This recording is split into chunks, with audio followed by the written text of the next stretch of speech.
We have breaking news from Georgia, which to some is considered the battleground state of all battleground states, and it's a blow to Donald Trump and Republicans who have been scheming for election interference there.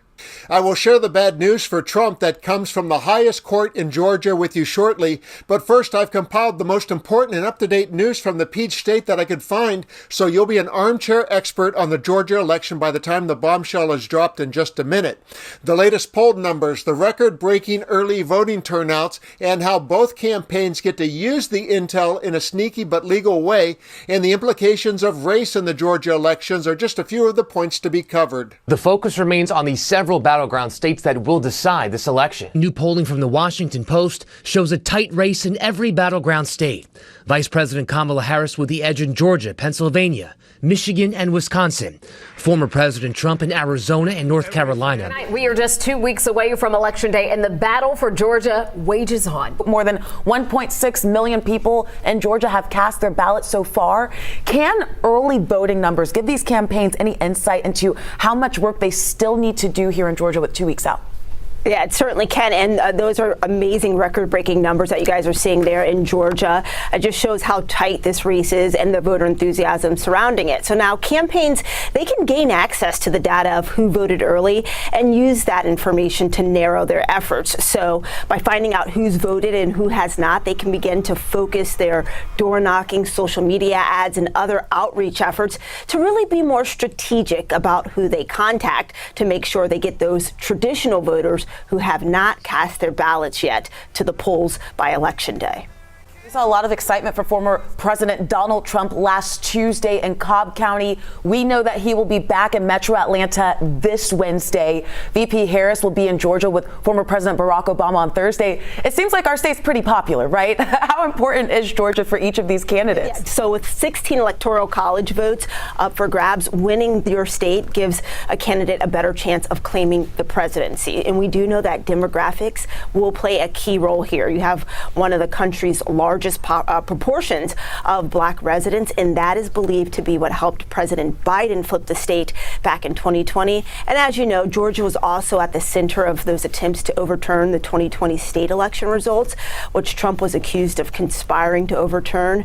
His narrow defeat, but has denied any wrongdoing. So once again, Georgia is expected to play a critical role in deciding who wins the presidency. Finally, with regard to race and ethnicity, more than 58% of early voters are white so far, and 27.5% are black. Compared to the final 2022 midterm totals, that's nearly 2% more white voters and 2% less black voters so far in early voting.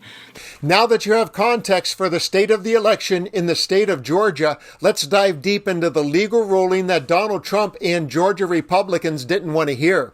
To topline the just issued order from the Georgia Supreme Court, you'll see the Republican National Committee was denied and denied. And here's an Atlanta station to provide a comprehensive explanation of what was shot down. Now to some more breaking news here live at 5, a major ruling from the Georgia Supreme Court on controversial election rules. Atlanta News First Plus anchor Maria Moreau is at the First Alert Breaking News desk with more on this. Maria? Yeah, this just into our newsroom. Georgia Supreme Court rejecting an appeal to reinstate recently passed election rules. Now, the state's Republican-led election board voted in September to require hand counting of ballots on election night.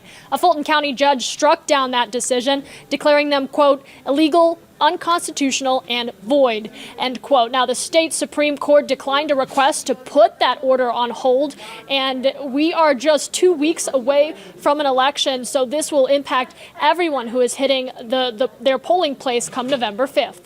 The reason this ruling is important is Donald Trump has been laying the groundwork for election denialism and stop the steal round 2 for a long time now, and he began amplifying the effort to create chaos when Harris entered the race and he lost his once comfortable advantage.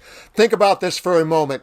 What happens when millions of Americans stop believing their vote matters? When they're convinced that despite all evidence, elections are rigged? When people lose faith in elections, the whole system starts to crack, and it can easily be argued that it did in 2020. Before 2020, we've always had peaceful transfers of power, but that only works when both sides accept the legitimate results produced by our state-run systems. And it's wonderful to see the Georgia Supreme Court strike down this shady partisan effort in support of Donald Trump's nefarious plan to create election insecurity and chaos if he loses in November. I'm Dan, thanks for watching, and let's continue to occupy democracy together.